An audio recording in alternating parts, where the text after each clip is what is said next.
بیلا کو یاد آ گیا کہ ان کے گھر کے ساتھ ہی ایک بوڑھے بابا جی رہتے ہیں، ساری رات اکیلے کھانستے رہتے ہیں۔ بیلا کے گھر میں ان کی کھانسی کی آواز تو آ جاتی ہے، یقیناً کئی لوگوں کو اس بیمار بابا جی کی بیماری کے متعلق علم ہوگا۔ کسی نے ان کا حال تک معلوم نہیں کیا۔ بیلا کو اندر ہی اندر شرم محسوس ہونے لگی۔ جوں جوں بیلا پری کے ساتھ آگے بڑھ رہی تھی، اس کو حیرانی بھی بڑھتی جا رہی تھی۔ پرستار اس کے تصور سے بھی زیادہ خوبصورت تھا۔ خوبصورت چمکتے ہوئے پروں کے ساتھ ان کے ارد گرد بے خطر و خوف گھوم رہے تھے۔ پری نے ہاتھ بڑھا کر ایک خوبصورت سا طوطا جو ٹہنی پر بیٹھا ہوا تھا پکڑ لیا۔ طوطا بالکل نہ ڈرا۔ پرندے ڈرتے نہیں ہیں، کس بے فکری سے ٹہلتے پھر رہے ہیں۔ نہیں بیلا، یہ بالکل نہیں ڈرتے، کیونکہ ہم انہیں پنجروں میں قید کرتے ہیں، نہ ان معصوموں کا شکار کرتے ہیں، اور نہ ہمارے پاس ان کو شکار کرنے کے لیے بندوقیں، جال اور گلیلے ہیں۔ پری پیار سے مٹھو کے پروں پر ہاتھ پھیرتی ہوئی بولی۔ کچھ آگے جا کر پری نے بیلا سے پوچھا، بیلا تمہیں پیاس تو نہیں لگی؟ بیلا نے ہاں میں سر ہلایا۔ سامنے ہی ندی تھی، جس کا پانی اس قدر شفاف تھا کہ یوں لگتا تھا کہ پانی نہیں، ہیرے موتی بہہ رہے ہوں۔ پری نے سونے کے کٹورے میں بیلا کو پانی پیش کیا۔ پانی بہت میٹھا تھا۔ بیلا پھر پوچھے بنا نہ رہ سکی، پیاری پری، یہ کیسا مشروب ہے؟ اتنا میٹھا اور صاف ہے۔ پیاری بیلا، یہ سادہ پانی ہے، بالکل ویسا ہی جیسا کہ تمہاری دنیا کا پانی، لیکن یہ آلودہ نہیں ہے۔ اس میں کوئی کوڑا کرکٹ نہیں پھینکتا، نہ ہی اس میں کارخانوں کا فاضل مواد شامل ہے۔ بیلا حسرت سے پانی کو دیکھتے ہوئے پری کے ساتھ چل دی۔ سامنے ہی چند پریاں کھیل رہی تھیں۔ پری کو دیکھ کر وہ بھاگتی ہوئی آئی اور بڑی خوش دلی سے پری اور بیلا کو خوش آمدید کہا۔ بیلا ان کا حسن اخلاق دیکھ کر بہت متاثر ہوئی۔ وہ پریاں بیلا کی مختلف قسم کے پھل اور مشروبات سے تواضع کرنے لگی۔ بیلا ان سے یوں گل مل گئی جیسے وہ اسی دیش کی رہنے والی ہو۔ وہ کھیلنے لگی تو تمام پریوں نے جوتے اتار دیے۔ بیلا نے کہا کہ خیال کرنا کہیں پاؤں میں کچھ چبھ نہ جائے۔ ایک پری بولی، بے فکر ہو کر کھیلو، ہم زمین پر کوئی کوڑا کرکٹ، پھلوں کے چھلکے یا گندگی نہیں پھینکتے، بلکہ اسے یوں صاف رکھتے ہیں جیسے کوئی محمل کا قالین۔ بیلا کھیلنے لگی تو اسے واقعی زمین کی نرمی اور خوبصورتی کا احساس ہو گیا۔ نہ کوئی مچھر تھا، نہ ہی مکھیاں اور نہ ہی گندگی۔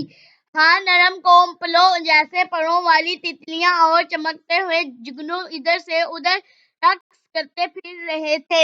بیلا کے پاؤں شفاف تھے اور اس کا چہرہ چمک رہا تھا۔ صاف ماحول اور پریوں کے حسن سلوک نے اسے وہ خوشی بخشی تھی کہ جو آج تک کسی اپنی دنیا سے نہ مل سکی تھی۔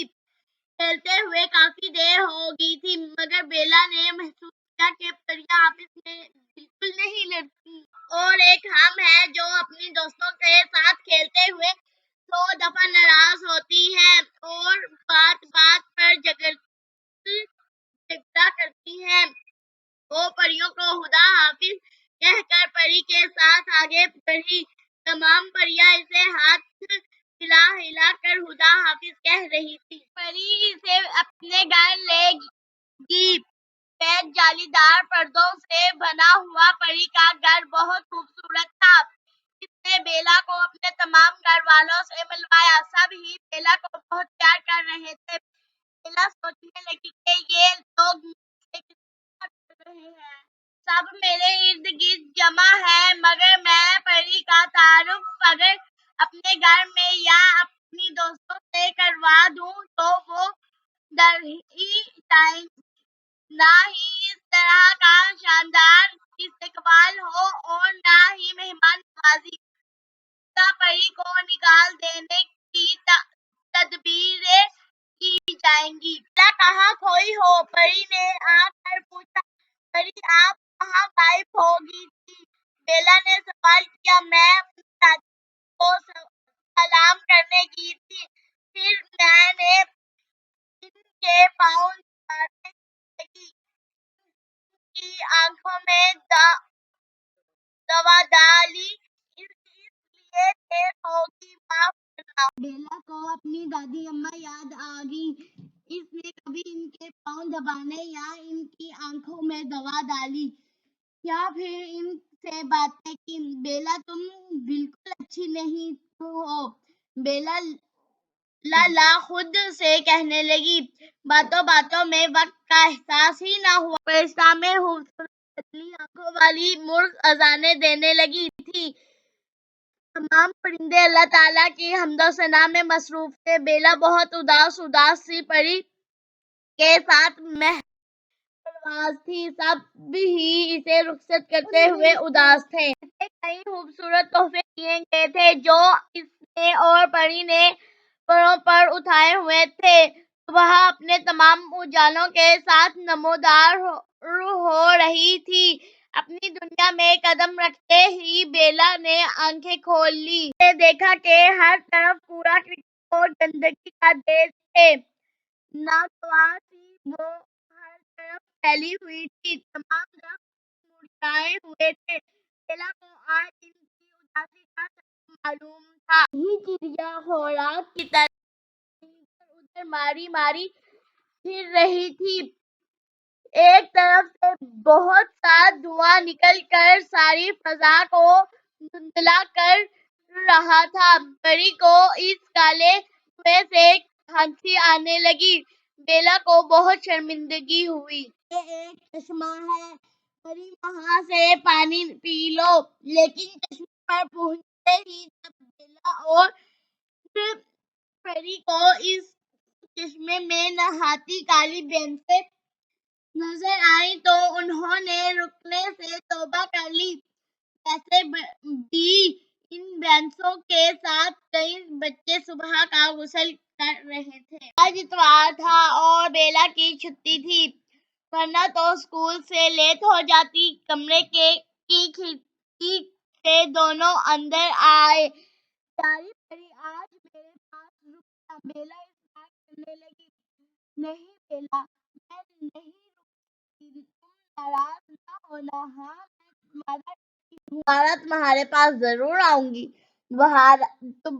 دوبارہ کب؟ بیلا نے سوال کیا۔ جب تمہاری دنیا بالکل صاف ستھری ہو جائے گی، صاف پانی، صاف ستھرے لوگ اور ستھرے دل، تو میں تمام پریوں کو لے کر تمہارے پاس آؤں گی۔ پری بیلا کو بہت سا پیار کر کے اور دعائیں دے کر چلی گئی۔ بیلا پری کو کھڑکی سے جاتے ہوئے دیکھتی ہوئی سوچنے لگی، پیاری پری، نہ جانے وہ وقت کب آئے گا جب سب کچھ ٹھیک ہو جائے گا۔ شاید بہت دیر لگ جائے۔ بیلا اداس ہو گئی اور پھر اٹھ کر دادی اماں کے کمرے میں چلی گئی۔ ان کا حال پوچھا اور کافی دیر ان کے پاس بیٹھی پاؤں دباتی رہی۔ دادی اماں نے خوش ہو کر بیلا کو ڈھیروں دعائیں دیں۔ پھر بیلا آ کر ابو سے کہنے لگی، جان، آج آپ کی چھٹی ہے، کیوں نہ جا کر ساتھ والے بابا جی کا حال پوچھ آئیں؟ وہ کافی عرصہ سے بیمار ہیں، ہمیں ان کی عیادت کرنی چاہیے۔ ابو نے بیلا کی بات سے اتفاق کیا۔ باسی رحمت گھر کے سامنے کوڑا کرکٹ مت پھینکو، بلکہ گلی کے کونے میں لگے ہوئے کوڑا دان میں پھینک کر آؤ۔ بیلا باسی کو ہدایت دیتی ہوئی پانی کا پائپ اٹھائے اپنے ننھے منھے لان میں چلی گئی۔ تمام پھول اور پودے مرجھائے ہوئے تھے۔ وہ کافی دیر تک انہیں پانی ڈالتی رہی اور سنبھالتی رہی اور ان سے چھوٹی چھوٹی باتیں کرتی رہی۔ بیلا، آج تو تم نے کمال کر دیا، تمہارے پودے ہی نکھر گئے ہیں۔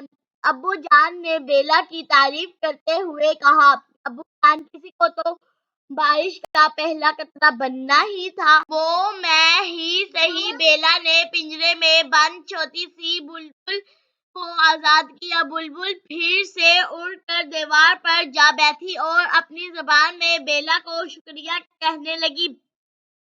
بیلا مسکرا دی تو یوں لگا کہ جیسے کہ مسکرانے سے بہت سے پھول ادھر ادھر بکھر گئے ہوں۔